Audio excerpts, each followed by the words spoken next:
Nama gempar bumi terlalu sering kudengar, terlalu memuakkan untuk didengar. Dan malam ini aku akan menumpas segala kemuakan itu. Tanpa banyak cakap lagi, Inyak Nini melompat ke depan. Pedang perak di tangan kanannya berkiblat. Angin tebasan menderu. Gempar bumi mengelak dengan sebat, lalu selipkan satu serangan balasan. Tapi senjata lawan membalik ganas, membuat dia melompat mundur dan memasang kuda-kuda baru. Ternyata Inyak Nini bukan lawan yang bisa dibuat main-main. Tiba-tiba sesosok bayangan hitam muncul di ambang pintu. Gempar bumi, biar aku yang hadapi setan tua ini, kata orang yang di ambang pintu. Dia bukan lain daripada Sati. Sati keparat, bentak gempar bumi. Kau tetap di tempatmu dan awas kalau berani lari.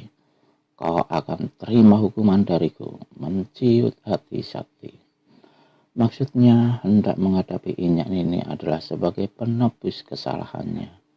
Ternyata gempar bumi tidak mau ambil peduli dan tetap akan menjatuhkan hukuman terhadapnya.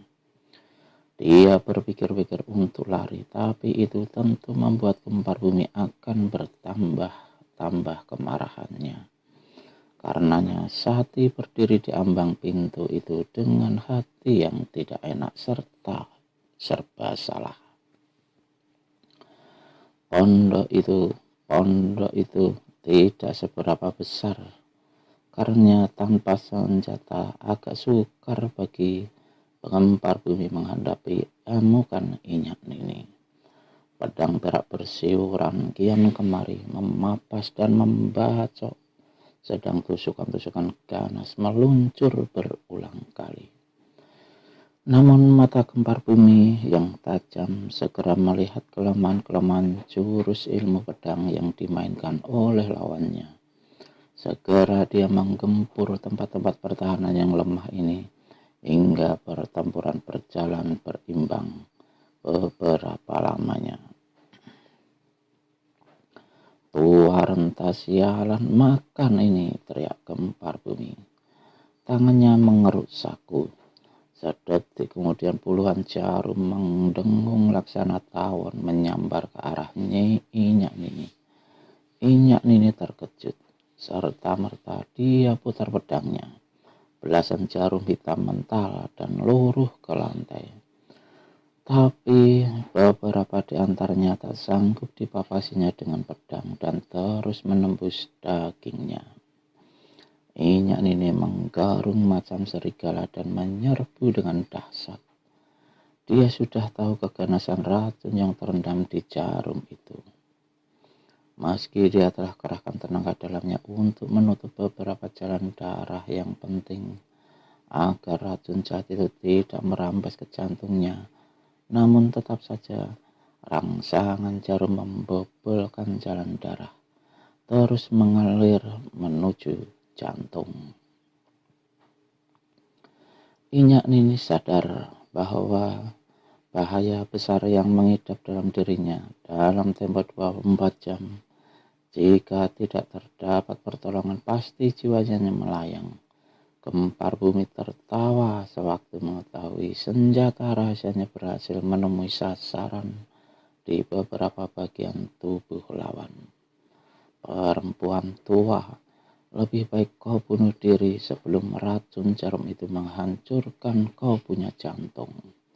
Manusia dajjal, kau mesti menyertaiku ke akhirat, teriak Inyak Nini, lalu menggembor dan menyerang dengan dahsyat.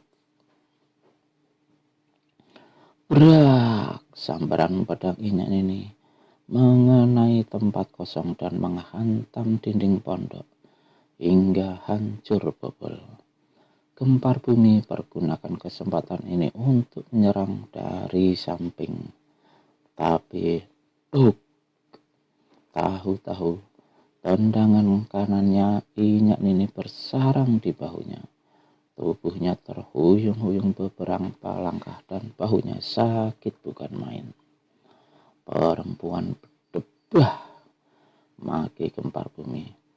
Mulutnya komat kamit, tubuhnya membungkuk hampir sebungkuk Inyak Nini. Sedang kedua tangan terkembang ke depan dengan 10 jari-jari menekuk. Inyak Nini maklum kalau lawan hendak keluarkan jurus ilmu silat yang hebat. Maka tidak menunggu lebih lama, dia mendahului menyerang dengan pedang di tangan. Dalam detik itu pula, gempar bumi keluarkan suara keras macam harimau meraung dan tubuhnya berkelebat ke depan. Gerakan kedua tangannya asing bagi Inyak Nini. Suara seperti harimau meraung yang keluar dari mulut gempar bumi membuat perempuan tua itu terkesiap dan bergidik.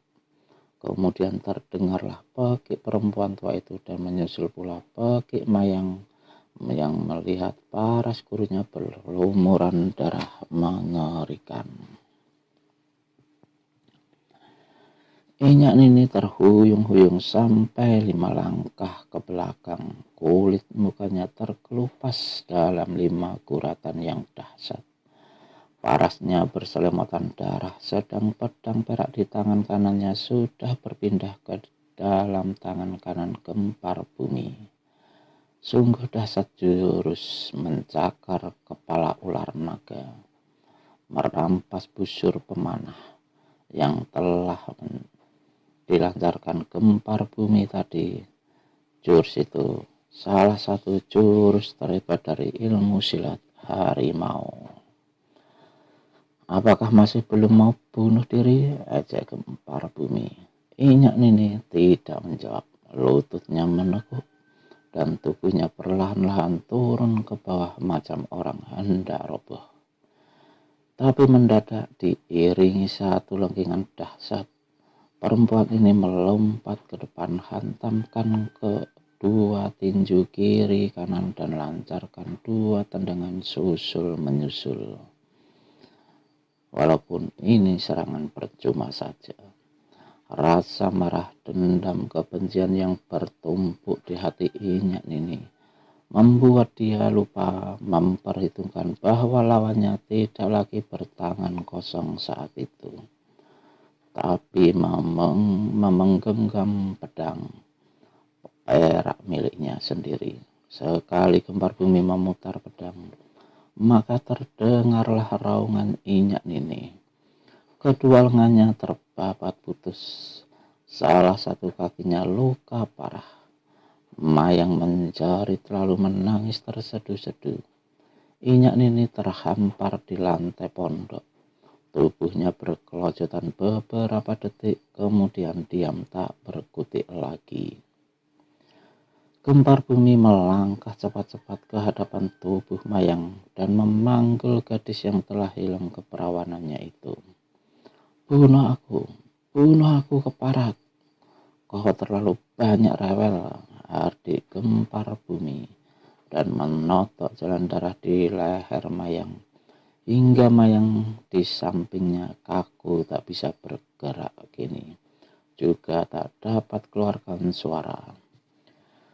Di ambang pintu, gempar bumi hentikan langkahnya dan memandang dengan sorot mata melotot pada Sati yang berdiri dengan paras pucat.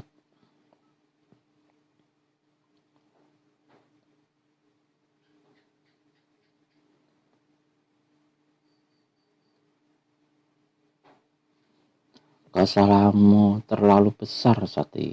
Sati menjatuhkan dirinya dan menangis macam anak kecil. Harap kau sudi mengampuni aku, gempar bumi, pintanya. Aku ampuni jiwamu, tapi lekas korek salah satu matamu yang suka mengintip itu. Lekas! Gempar bumi menggerung.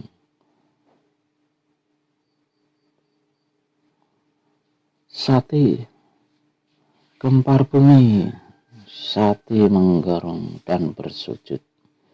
Keparat, lekas korek matamu, bentak gempar bumi. Atau aku sendiri yang mengorek kedua-duanya sekaligus. Sati maklum dan tak ada lagi keringanan baginya. Daripada hilang dua mata atau hilang jiwa, lebih baik dia cepat-cepat mengorek salah satu matanya dengan jari-jari kanan Sati, kemudian menusuk mata kirinya. Ceras. Biji mata itu mencelat keluar bersama busayan darah. Sati terduduk di ambang pintu, merintih-rintih menahan sakit yang tiada taranya. Itu lebih bagus bagimu daripada mampus, kata Gempar Bumi pula. Lalu dengan tubuh mayang di bahunya, dia segera hendak tinggalkan tempat itu. Namun langkahnya terhenti. Kedua kakinya laksana dipakukan ke tanah. Di timur pondok terdengar suara orang membentak.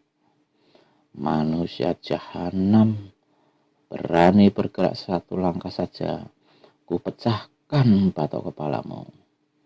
Waktu suara teriakan orang di malam buta itu belum habis gemanya, ketika tahu-tahu sesosok tubuh sudah berdiri 7 langkah di hadapan Gempar Bumi. Paras Gempar Bumi mendadak sontak berubah pucat putih laksana kain kafan. Mayang dengan susah payah coba putar mata memandang ke depan. Satu harapan muncul di hatinya sewaktu melihat bahwa yang datang itu benarlah orang yang diduganya.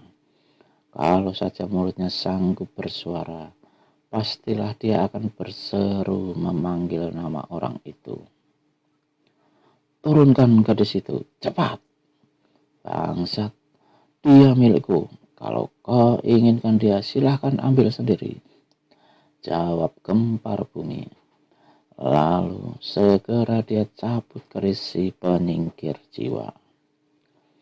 Dajjal bermuka manusia, kali ini jangan harap ada ampun bagimu. Orang ini hantamkan tangan kanannya ke arah kaki Gempar Bumi. Satu gumpalan angin yang bertenaga 3/4 tenaga dalam menyambar dengan cepat. Gempar Bumi buru-buru melompat.